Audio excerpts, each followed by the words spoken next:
Hello viewers. तो आज की क्लास में हम थ्री डायमेंशनल ज्योमेट्री से रिलेटेड एक बहुत इम्पॉर्टेंट और कॉन्सेप्चुअल प्रॉब्लम को सॉल्व करेंगे, राइट।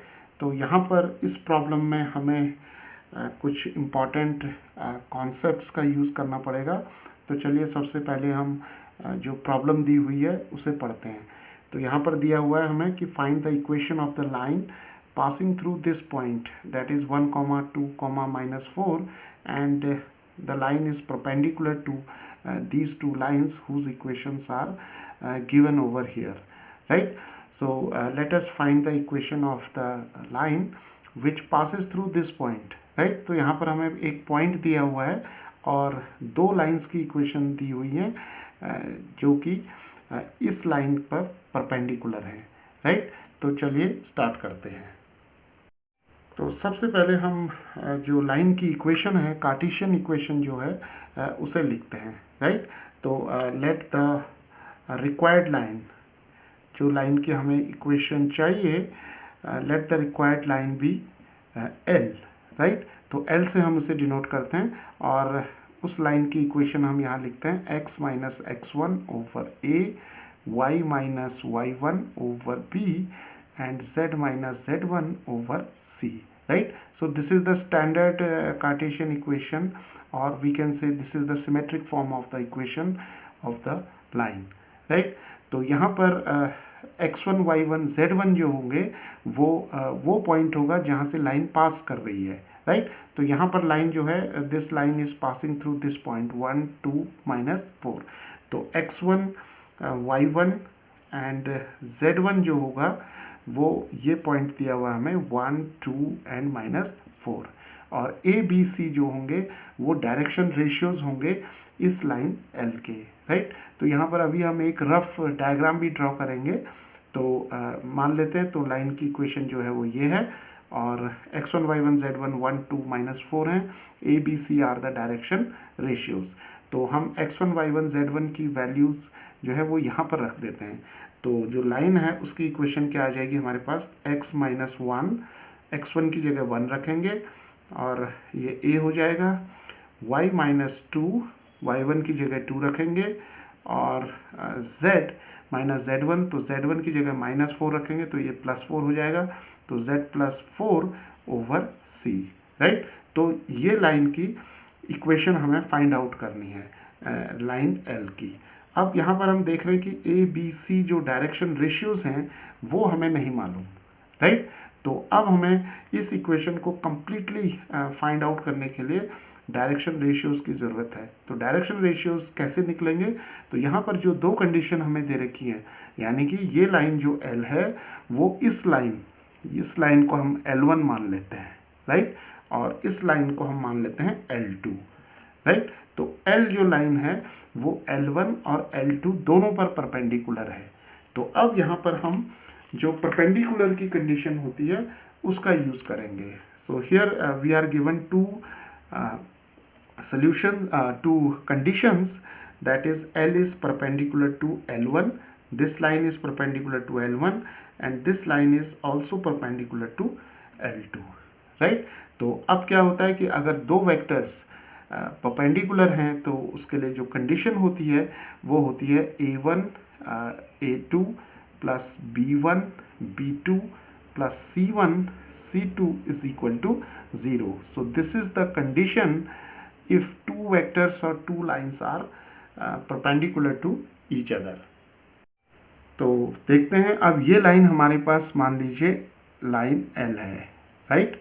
तो ये लाइन L जो है वो L1 के ऊपर परपेंडिकुलर है, राइट। तो ये रफ डायग्राम है। तो लाइन L जो है वो L1 पर परपेंडिकुलर है। तो L के डी आर्स क्या हैं, L के डी आर्स हैं A B C, DRs direction ratios, तो ए बी और सी हैं, राइट। और L1 के डी आर्स क्या होंगे, तो यहाँ पर हम इक्वेशन पर जाएंगे और यहाँ जो डिनोमिनेटर्स दिए हुए हैं वो लाइन L1 के डी आर्स होंगे डायरेक्शन रेशियोज। तो यहाँ डायरेक्शन रेशियोज L1 के हैं 3 माइनस 16 और 7, राइट। ओके, अब ये लाइन जो L है ये L2 पर भी परपेंडिकुलर है। तो मान लेते हैं हम यहाँ पर लाइन L2 मान लेते हैं और ये L2 पर भी परपेंडिकुलर है, राइट। तो L के DRs क्या हो गए, ABC, राइट। और L2 के DRs क्या हो जाएंगे, यहाँ पर जाएंगे हम और यहाँ पर कंपेयर करेंगे इस इक्वेशन के साथ जो स्टैंडर्ड इक्वेशन है। तो 3 8 माइनस 5, राइट, 3 8 माइनस 5। ओके, तो अब हमारे पास ये दो कंडीशंस आ गई हमारे पास, एक कंडीशन ये है, दूसरी कंडीशन ये है। तो अब हम ये वाली जो इक्वेशन है उसे इन दोनों पर हम अप्लाई करते हैं।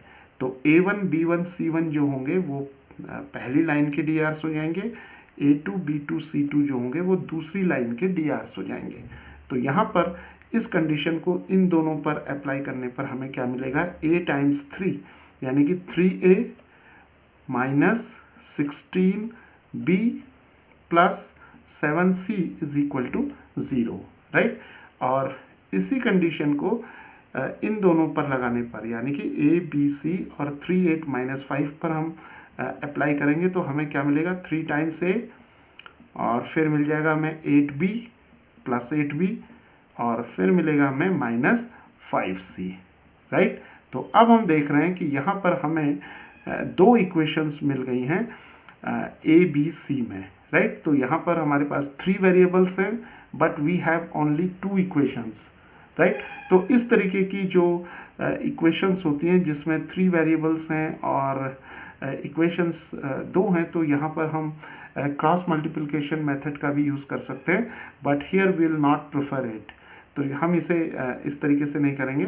तो हम क्या करते हैं कि इन दोनों इक्वेशंस में से किसी एक वेरिएबल को एलिमिनेट कर देते हैं, राइट। तो जो सबसे सूटेबल वेरिएबल है यहाँ पर जिसे हम इजीली एलिमिनेट कर सकते हैं उसे हम यहाँ पर एलिमिनेट करते हैं, राइट। तो चलिए सॉल्व करते हैं इक्वेशन नंबर 2 और 3 को, क्योंकि इन दोनों को सॉल्व करने के बाद हमें जो A B C हैं वो मिल जाएंगे।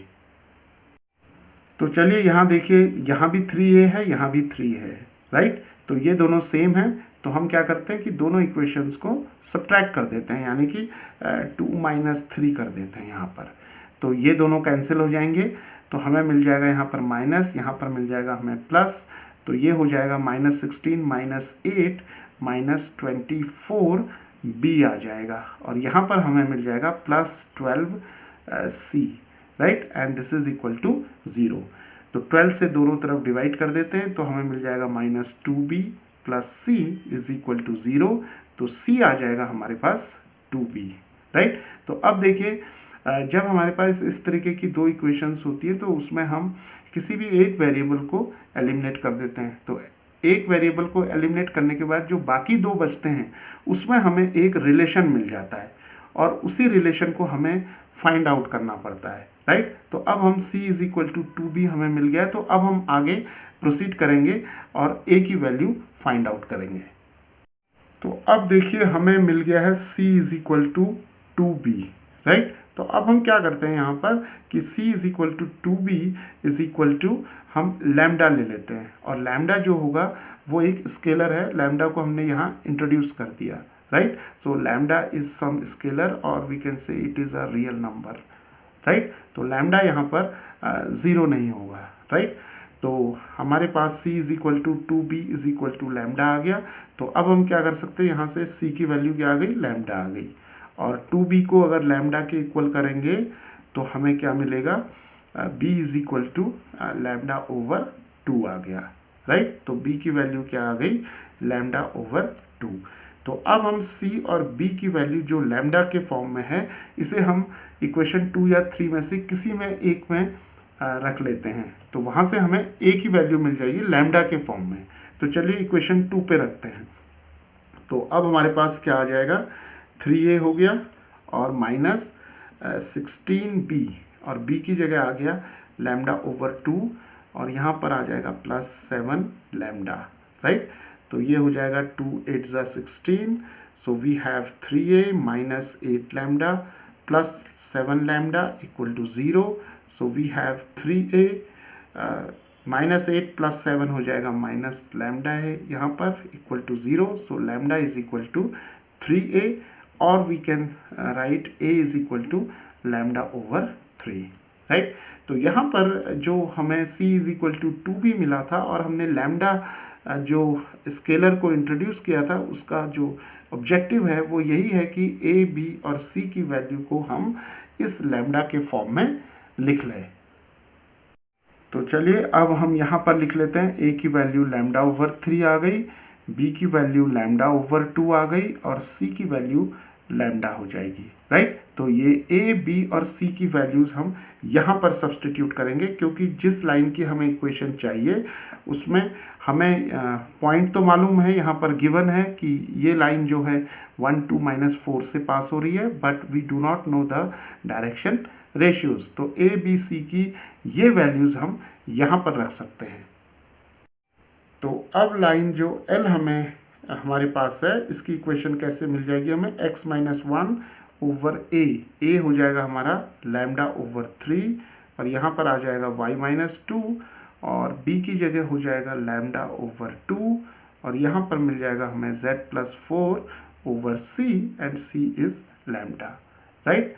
तो चलिए अब इस इक्वेशन को आगे हम सिंप्लीफाई कर लेते हैं।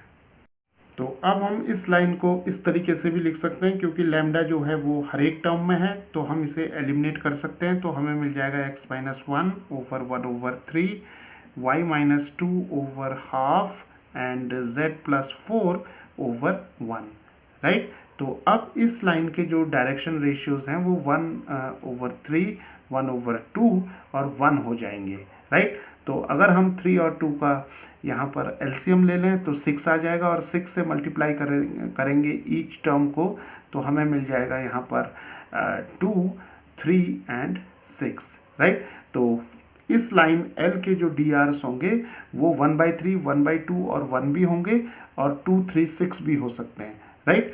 तो अब हम क्या करेंगे, यहाँ पर इस इक्वेशन को लिख लेंगे x minus 1 over 2, y minus 2 over 3 and z plus 4 over 6, right. So this is the required Cartesian equation of this line which passes through 1 comma 2 comma minus 4 and perpendicular to these two lines, right.